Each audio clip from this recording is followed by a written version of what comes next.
Pleasant good morning and welcome to Focal News Summary. 50 minutes of news presentation covering Liberia, Africa, and our one war. My name is Lyndon Toba, anchoring this segment of news presentation. In the headlines, Liberia National Fire Service received massive donation to boost fire country. President Joseph Boakai apologizes to victims of Liberia's civil conflict at the National Healing and Unity Program. National Elections Commission received 11 candidates in Nimba pending by-election with only one female contestant. And away from home, Aaron Patterson from Guild relatives in Australia, mushroom trial. These and many more are all packaged. We're taking a short break. When we come back, we bring you most development on our news program.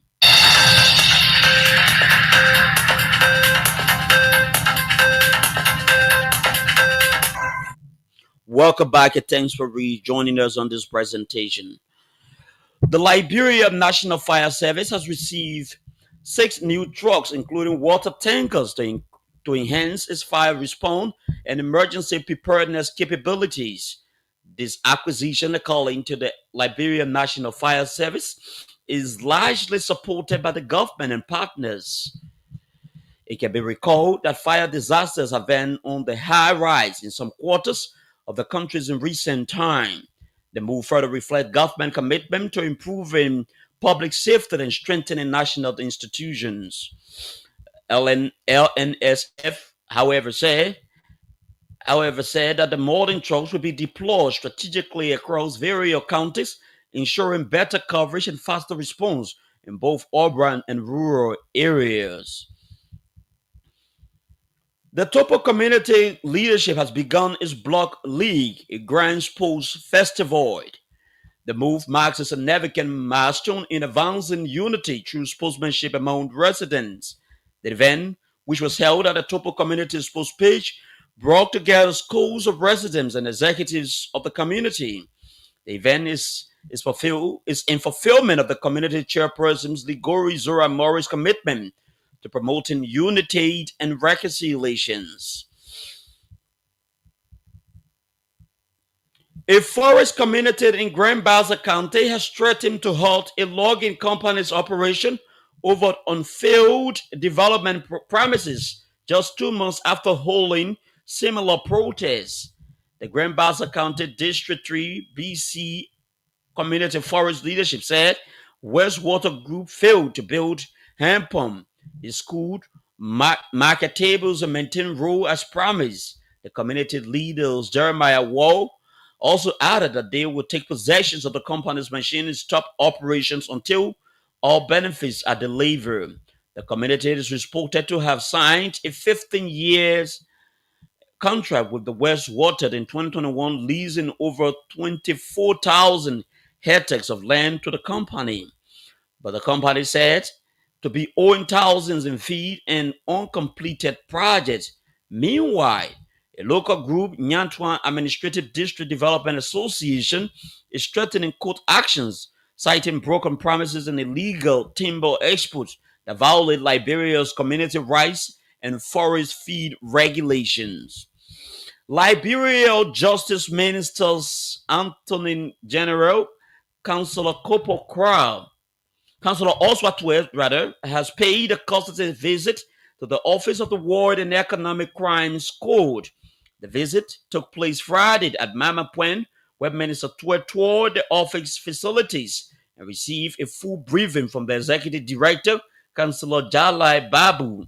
The discussion focused on progress made so far, existing operational challenges, and the importance of transparency and independence in strengthening Liberia's justice and accountability system. Minister Tue commended that the office for its dedication to upholding the rule of law and expressed government continuous support for establishing the War and Economic Crimes Court. Councillor Babu thanked Justice Minister, highlighting the and adequate resources to help the office achieve its mission and serve Liberians effectively. Liberia has marked a significant step towards national healing and reconciliation with a special program held at the Ellen Johnson Sirleaf Ministerial Complex in Congotown, Monrovia. President Joseph Joman Boakai delivered a heartfelt address acknowledging the country's painful past and emphasizing the need for collective efforts to build a future. The, the event brought together government officials, civil society representatives, traditional leaders, and other stakeholders to reflect on the nation's journey towards peace and unity. In his speech, President Boakai offered a formal apology to victims of the civil conflicts and their families, recognizing the profound impact of the war on the nation. This gesture was seen as a crucial step towards healing and reconciliation as the country continues to grapple with the legacy of its turbulent past. The president also outlined his administration commitment to implementing key recommendations of the Truth and Reconciliations Commission. These include reviving the National History Project to rewrite a comprehensive and inclusive history of Liberia, establishing a national memorial to honor conflict victims, and preserving Truth and Reconciliations Commission archive. In a strive towards strengthening cancer care and other forms of illnesses in Liberia, the John F. Kennedy Medical Center held a groundbreaking ceremony for the construction of the country's first standalone radiotherapy center. The project is supported by the International Atomic Agency under its Rays of Hope initiative, which seeks to expand global access to radiotherapy.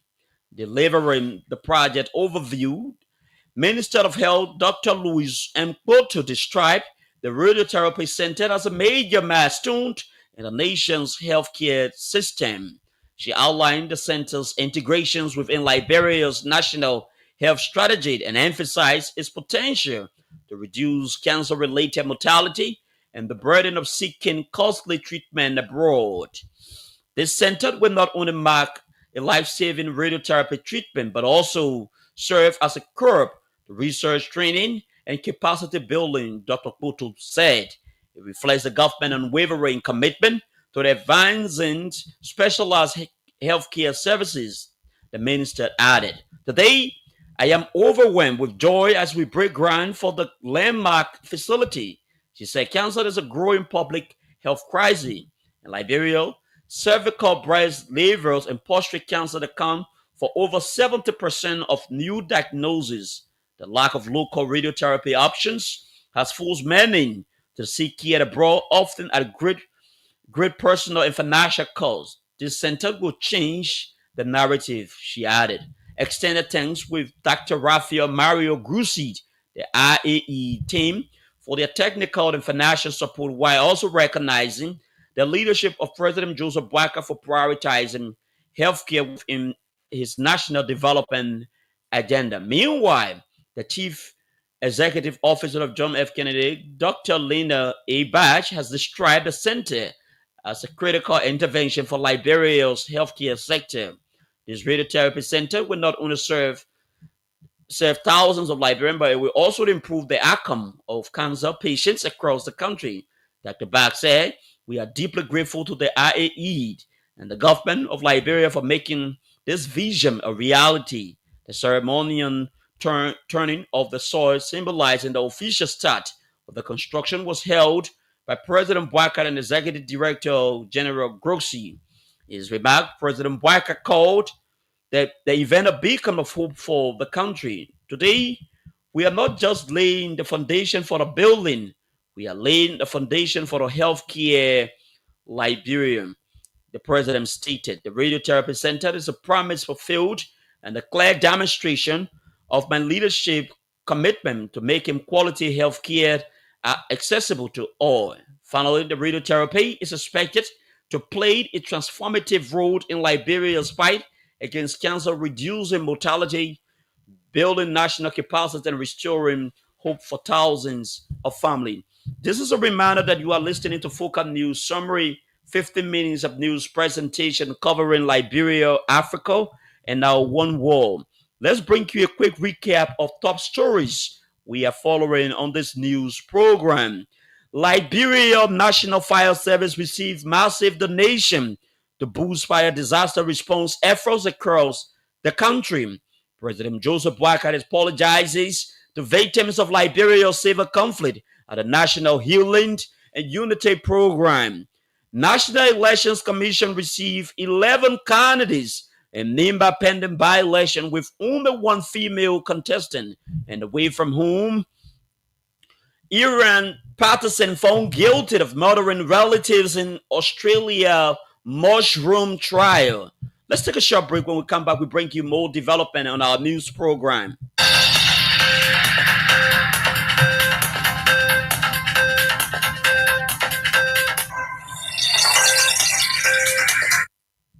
Welcome back. Let's bring you this international development. Aaron Patterson is found guilty of murdering three of her relatives and attempting to murder another at a lunch in 2023. The 50-year-old cook and served six individual beef Washington at at her home in Logitana Regional, Victoria. They were later found to obtain death cap mushroom. Patterson in-laws Dawn and Gil Patterson's and Gil's sister Heltel Kison died within the day. The prosecution argued Patterson's knowingly put toxic mushroom in the home cooked lunch, lied to the police, and disposed of evidence. They also acknowledged she had no particular motive. Patterson's defense was that she had accidentally included poisonous fungi and lied because she panicked. Here is what else she said while giving evidence. Speaking briefly to media outside the courtroom, Detective Inspector Thomas from Victoria Police Homicide Squad thanked the officers and prosecutors who have worked on the case. It is very important that we remember that the people have died, and we have a person that nearly died and was seriously injured as a result. I ask that we acknowledge those people and not forget them. He added that the Pattersons and workers in family were not in the court to hear the conflicts. Let's take a short break. When we come back, we bring you a recap to conclude this news segment.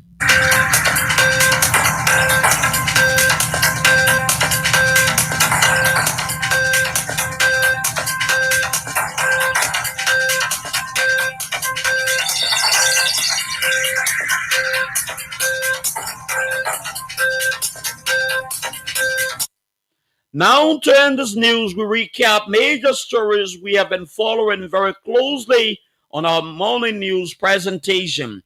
Liberia National Fire Service receives massive donation to boost fire disasters response efforts across the country. President Joseph Boakai apologizes to victims of Liberia's civil conflict at National Healing and Unity Program. National Elections Commission received 11 candidates in Nimba County by-election with only one female contestant, away from whom Aaron Patton found guilty of murdering relatives in Australia mushroom trial. This is Spoken News Summary. My name is Kay Lyndon Topa, presenter. Good morning.